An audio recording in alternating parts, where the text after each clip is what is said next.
Alright, we just filmed an entire episode on how to put a swarm box up without the camera turned on. So, we're going to recap here. We put the bracket on the tree and we got it plumb, and then we leveled it. We set the box up here, put the ratchet strap around, and I run the hook through the loop here instead of hooking it to the hook. I think that works a little better. We took the rest of the tail here of the ratchet strap and just zip tied it up here. So this is swarm box number 1. We hope in a month or so the bees will be swarming and maybe one colony will move in. Number 1 right here. Zoom this on in.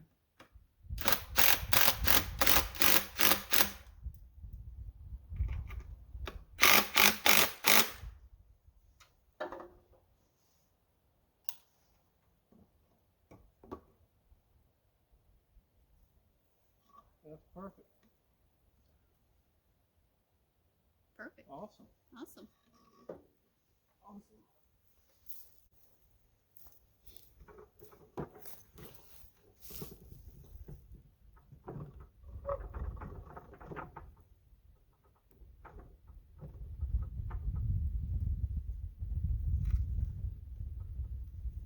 All right.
Okay, we just put up another swarm trap here.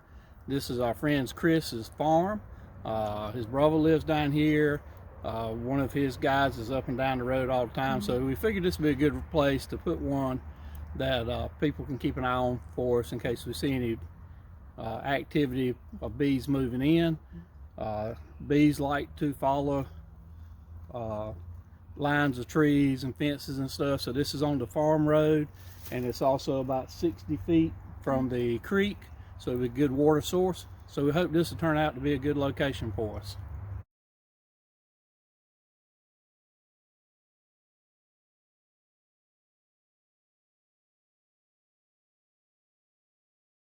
All right, we think this is hive swarm box number 11. This is at our friend Todd's house. He's over in the Pine Swamp area of Sparta. It's a good 10 miles away from our house. We're hoping to be able to catch a swarm here, but also if we do catch a swarm near our house down at Laurel Springs or some of the other boxes down in that area, we'll bring the bees up here and leave them up here at Todd's house for about 2 weeks, and then we can relocate them back down to our house.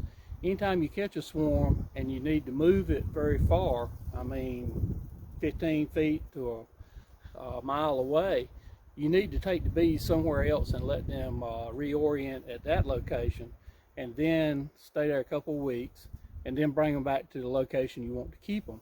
If you just take and move them a short distance and put them out, a lot of times they will abscond. They'll go back to the area they were in when you put where your swarm box was. So if you're not going to put your hive box right under the swarm box, you need to move it a distance away. So we talked with Todd, and he said we could use his house here. It's, like I said, it's a good 10 miles away from Laurel Springs. So we put a box up here. If we catch some here, we can take them straight to our house. So that would be great if we caught some here, be able to take them to our house and wouldn't have to relocate them anywhere else in the meantime. This is, I think this is the lowest one we put up. It's actually 10 feet from the ground to the bottom of the box. Most of them we've been putting up in a little closer to 13, 14 feet up. But this one worked out as a good flat spot on the tree that was level and plumb there. It's easy to do at 10 feet. So this one's a little lower.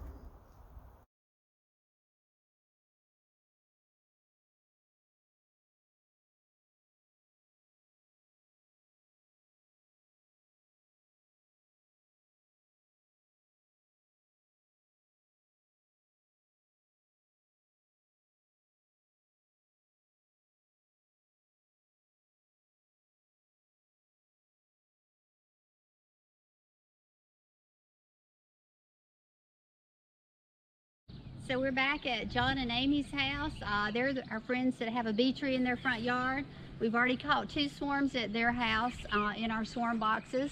And John came out the other day and noticed a swarm in the cedar tree that's about 10 feet from the bee tree.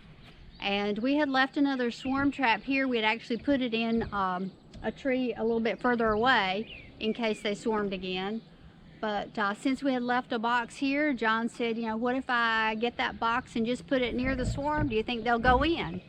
So he set the box on this ladder really close to where the swarm was and took the lid off. And did he take a frame out? He may have taken a frame out probably so the bees could kind of get in there. And over the course of about an hour or so, they moved in.